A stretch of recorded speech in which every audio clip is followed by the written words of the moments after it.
Una solución es una mezcla homogénea cuyos componentes, llamados soluto y solvente, no pueden ser separados por métodos mecánicos simples, como filtración, decantación y centrifugación. Las soluciones verdaderas constan de un solvente y uno o varios solutos, cuyas proporciones varían de una solución a otra. El solvente es la especie que se encuentra en mayor proporción y el soluto es la especie en menor proporción.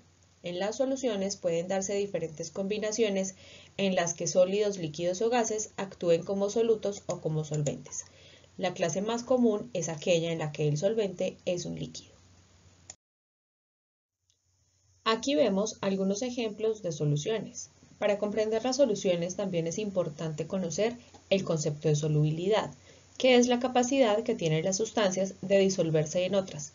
Esto depende de la temperatura y del tipo de solvente.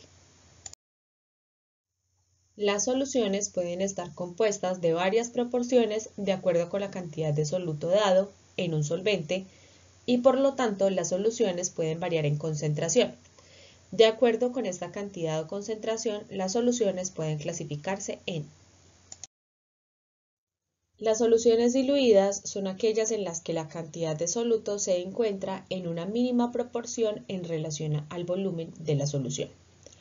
En las soluciones concentradas, la cantidad de soluto en un volumen determinado es considerable. En las soluciones insaturadas, el soluto no alcanza la cantidad máxima posible.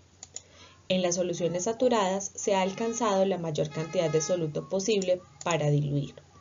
Y las soluciones sobresaturadas contienen más soluto del que puede existir para ser diluido. Este es un ejemplo de una solución de agua y tinta, teniendo en los extremos las soluciones diluidas y concentradas respectivamente. Los puntos de fusión y ebullición hacen parte de las propiedades físicas de las sustancias y no cambian la composición de las mismas. El punto de fusión es la temperatura en la cual una sustancia pasa del estado sólido al estado líquido y se usa para identificar sólidos. El punto de ebullición es la temperatura en la cual una sustancia pasa del estado líquido al estado gaseoso y permite diferenciar sustancias líquidas. Las propiedades coligativas son aquellas que dependen del número de partículas o átomos disueltas en una cantidad determinada de solvente. Estas propiedades son útiles para separar componentes de las soluciones por medio de la destilación, formular mezclas anticongelantes, formular sueros útiles en la medicina, entre otros. Las propiedades coligativas son presión de vapor, elevación del punto de ebullición, descenso del punto de congelación y presión osmótica.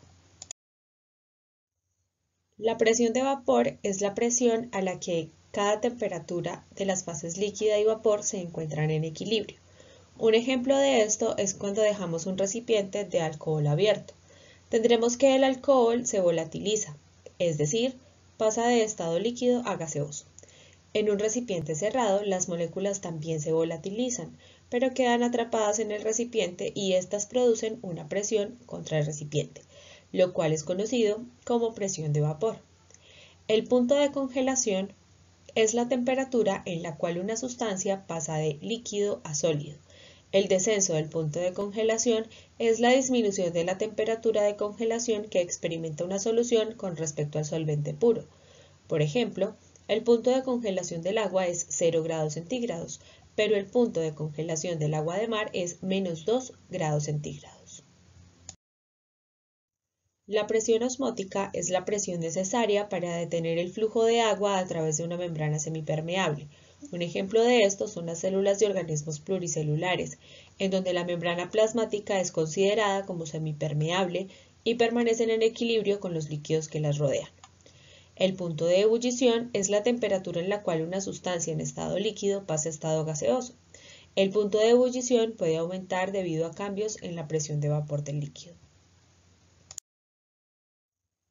Una curva de calentamiento es la representación gráfica de cómo varía la temperatura de una muestra en función del tiempo, manteniendo la presión constante y agregando calor uniformemente. A medida que se calienta una sustancia, va atravesando sucesivamente diversos estados, y estos cambios se ven en las curvas de calentamiento. En la gráfica se ve que mientras la muestra atraviesa un cambio de estado, la temperatura se mantiene constante hasta llegar al nuevo estado. En las curvas de calentamiento, sobre el eje Y, es decir, en posición vertical, siempre va la temperatura, y sobre el eje X, es decir, en posición horizontal, siempre irá el tiempo transcurrido.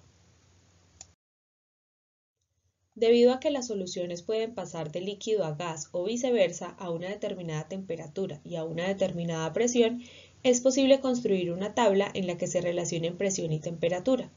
Por medio de estas gráficas es posible determinar cuál es el estado físico de una sustancia, conociendo su temperatura y su presión.